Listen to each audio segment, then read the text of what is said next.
कधी कधी खोटं पण गोवलं जातं का? जसं मगाशी मी म्हटलं every coin has two sides होतं.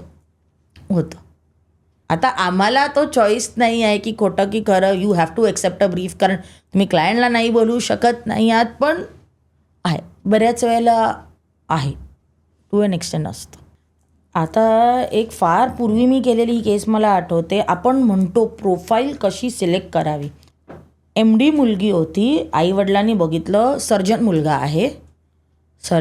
आहे, लग्न वगैरे करून इकडे दिलं, चांगलं दिसायला, एकदम चांगलं, काहीही हे नाही, काहीही असं वाटण्यासारखं वावगं नाही. दोघं लंडनला गेले. लंडनला तिला डिलिव्हरी वगैरे झाली. तिला आधेमध्ये थोडं वाटायचं की असं थोडं ऑफ ट्रॅक होतो, आपल्याशी बोलत नाही, हे नाही करत, ठीक. सडनली एक दिवशी रात्री, तिची डिलिव्हरी झाल्यानंतर 8व्या दिवशीची ही गोष्ट आहे, सडनली त्याला काय तो अटॅक आला का काय माहीत नाही, त्यांनी हिला सांगलं उठ झोपेतनं, तू आत्ताच्या आत्ता माझ्या घरात ना जा. तर शी सेड काय झालं आहे. ती थोडीशी हे झाली, कारण बाळ छोटं होतं, बाहेर पाऊस वगैरे पडत होता. त्या माणसानी कात्री घेऊन तिचे स्टिचेस कट केलेले होते. ही बाई डॉक्टर होती बिचारी, म्हणून she had to soak her self whole night in a tub.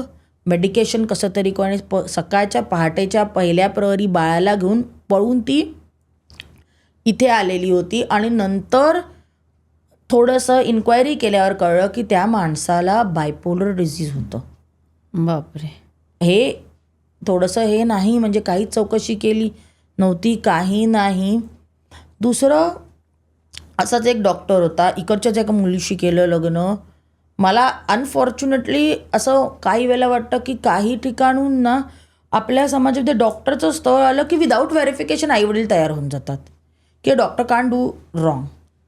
Background असेल, वाईफ ट्रिगर करत असेल, हे नाही केलं, त्याला बायकोनी जर कधी काही सांगितलं की घरी पैसे दे खर्चाला, हे दे, तो घरात काहीच पैसे द्यायचा नाही. सगळं it should route through him only. तर एक दिवशी त्यांनी रागारागात दोन्ही मुलांच्या शाळेला तेल नव्हतं लावलं केसाला, म्हणून नोट आली. ह्याला इतका राग आला, दोन्ही मुलांच्या डोक्याला तूप लावलं आणि त्यांची अक्षरशः सगळे केस कापून टाकले. हे वेबसाईटचं तर एक नवीन आपण जे म्हणतो ना की प्रोफाईलवरनं बघतात, वेबसाईटवरनं बघतात, मुळात ही अपेक्षा मुलीला 5 डिजिट पगार किंवा मुलाला 5 डिजिट पगार असणं, ही अपेक्षा जो लिहितो तिथेच यू शूड स्टॉप. कारण काय होतं आहे आजकाल, केसेस काय वाढलेले आहेत मी तुम्हाला सांगते.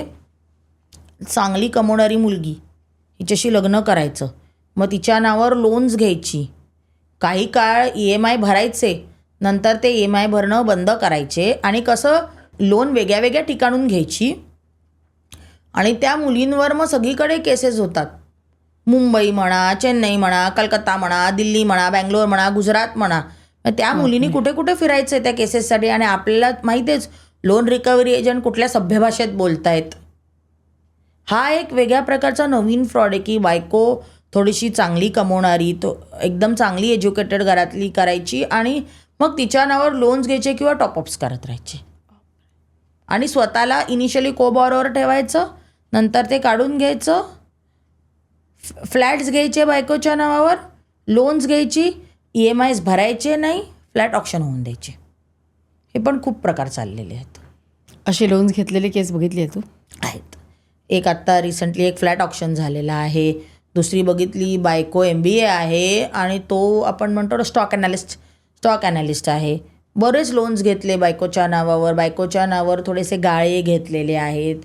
किती लोन्स घेतले? 8-10 करोडचे वगैरे घेतलेले आहेत काहीतरी लोन्स.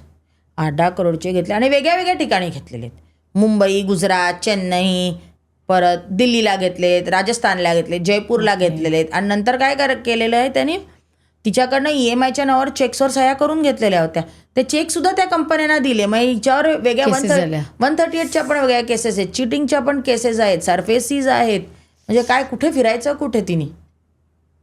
आणि जर तिने कोर्टामध्ये फाईल केलं ॲप्लिकेशन घेऊन की मला याला EMIs भरायला सांगा, त्यावेळेला त्यांचं अकाउंट कसं असतं ते नील दाखवतात. आमचं काहीच इन्कम नाही, आम्ही कुठून EMI भरू. असं असतं. मुंबईमधल्या एका नामवंत हिऱ्याच्या व्यापाऱ्याने त्याच्या मुलीचं लग्न कलकत्त्याच्या नामवंत हिऱ्याच्या व्यापाऱ्याशी करून घेतलं. लग्नाच्या पहिल्या रात्रीच हिला कळलं की या माणसाला काहीच समजत नव्हतं. मला ऐकून शॉक का लागला, जसं हिला लग्नाच्या पहिल्या रात्री कळतं ना लग्नाच्या अगोदर का नाही कळलं. आणि तिने तिचं अँगर म्हणजे सासूसऱ्यांना सांगितलं की हे काय तुम्हाला कसं फसवलेत. तर ते तिला काय म्हणायला लागले की हे बघ तो लाईफमध्ये स्लो आहे, त्याला काहीच करता येत नाही आहे, तू अशीच त्याची पत्नी म्हणून राहा, तुला कुठल्याच गोष्टीची कमतरता पडणार नाही आहे. हे असेही हाही एक फ्रॉड आहे. लपवून ठेवलं म्हणजे लपवून ठेवलं ना. त्याला काय ते होतं, ते काय त्याला डिझीज होता ते होतं, ते त्यावेळेस तिला कळलं नाही. पण तो असं स्लो होता एकदम. म्हणजे काहीच हे नाही, काहीच संबंध नाही सोसायटीशी. तासनतास एकाच जागेवर बसून राहायचं, एकाच गोष्टीकडे बघायचं. आता ही गोष्ट हिच्या आईवडिलांनी आधी रिअलाईज करायला पाहिजे होती. लग्नाच्या अगोदर 1-2दा जाऊन भेटायला पाहिजे होतं किंवा त्याच्या घरी जायला पाहिजे होतं. ते मगाशी बोलले ना कन्व्हेन्शनल ती गाडी शेजारी पाजारी जाऊन चौकशी करायची, ते फार गरजेचं होतं. आता ते बंदच झालेलं आहे. तर शेजार पाजारांची कॉन्टॅक्टच तुटलेला आहे. बरोबर आहे. तसं तुम्ही आता आपण बघितले, ॲप्स बघितले, वेबसाईट्स बघितले, वधूवर सूचक मंडळ म्हटलं, पुस्तिका तुम्हाला माहिती असेल.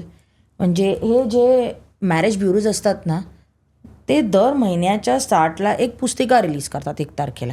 त्याच्यामध्ये प्रोबेबल ग्रूम्स अँड प्रोबेबल ब्राईड्सची नावं असतात. So you have to fish out your own this thing आणि त्यांना कॉन्टॅक्ट करायचं. माझ्याकडे एक पक्षकार आलं, तिचं त्यांनी प्रोफाईल म्हणजे काय असतं, अगदी 1-2 वाक्यातलं असतं.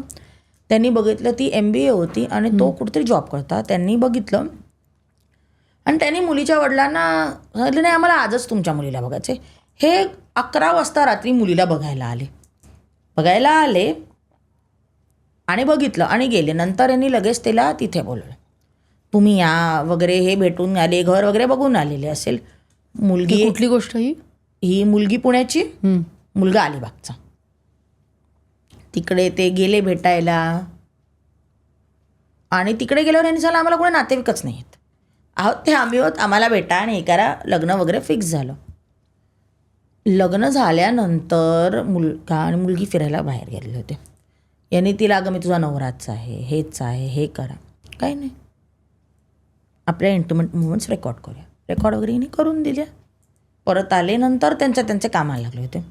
हिच्या भावाचाही एक दिवशी फोन आला की तू काय केलंस, सगळा तुझा व्हिडिओ यूट्यूबवर होता. बापरे. त्या नवऱ्यानेच सगळं केलेलं होतं, सगळं टाकलेलं होतं. आणि ते त्यावेळेला इतकं म्हणजे ॲडव्हान्स स्टेज नव्हता की प्रत्येकाकडे मोबाईल असेल, हे असेल. त्या मुलीचं अक्षरशः आयुष्य उद्ध्वस्त झालं. शॉकनी त्या मुलीच्या वडिलांना हृदयविकाराचा झटका आला आणि ते मरण पावले. अशाही केसेस तुम्ही म्हटलं तर की मुलींनी आणि मुलांनी हे करावं आहे की आपले व्हिडिओ द्यावे नाही. आपली पत्नी जरी असली तरी व्हिडिओ द्यावे नाही, की कोणालाच द्यायचे नाही. मुळात हे रेकॉर्डच करायची गरज नाही कोणाला. ही क्लिप शेवटपर्यंत बघितल्याबद्दल खूप खूप धन्यवाद. संपूर्ण एपिसोड बघण्यासाठी खाली दिलेल्या लिंकवर क्लिक करा आणि सर्व काही चॅनलला सबस्क्राईब करायला विसरू नका.